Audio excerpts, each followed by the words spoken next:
After years of grinding, I finally bought the one thing I had promised myself. A custom matte black McLaren. Not for show. Not for anyone else. For me, my trophy. My peace. My proof that the years of work had meant something.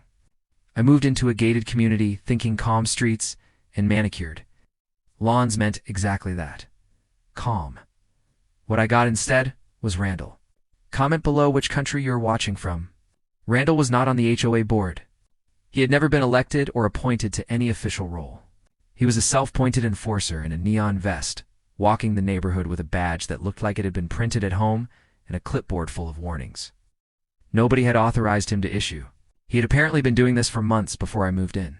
The first letter appeared on my windshield 2 days after I arrived. Handwritten in angry block letters. It said my car was a threat to the community. Too fast? Intimidating to children? A violation of the spirit of peaceful living. He had given me 2 weeks to remove it. I took a photograph of it, laughed, and filed it away.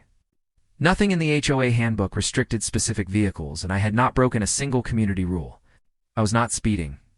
I was not parking improperly. I was doing nothing. Day 15, I walked outside with my coffee and froze. My McLaren had been destroyed. Windows smashed. Tires slashed. Paint stripped like someone had worked through it methodically and deliberately, without any concern about being caught. My neighbor Denise came over and said she had seen Randall outside the night before with another man who worked for the landscaping company. She had thought it was strange, but had not known what to do. I went straight inside and pulled up the footage from the camera built into my porch light. Randall on my property, a hammer in his hand, working his way through my car window by tire, while ranting to himself about neighborhood safety and property values. For camera angles, clear timestamps, every moment documented in high definition. I called my lawyer before I called anyone else. He confirmed what I already suspected. Felony vandalism. Property damage that would place into six-figure territory before the estimates were even complete. He told me to forward the footage to law enforcement immediately and flagged the impersonation angle as a separate charge because Randall had been operating with fake credentials and claiming enforcement authority that had never been granted to him by anyone. 2 days after the vandalism, Randall knocked on my door in his full neon vest with his clipboard and informed me that I was being fined for ignoring official HOA directives, and that my vehicle constituted a danger to the community, and that he had exercised his right to take action. I told him I had time-stamped video footage of him committing felony vandalism on my property and suggested he consider his next words carefully. He went pale and left. The HOA board convened an emergency meeting the same afternoon, where the president attempted to suggest Randall had been acting in the community's best interest. A quieter board member confirmed during the meeting that Randall held no official capacity whatsoever. He had been self-appointed, and the board had allowed it to continue without formally authorizing anything.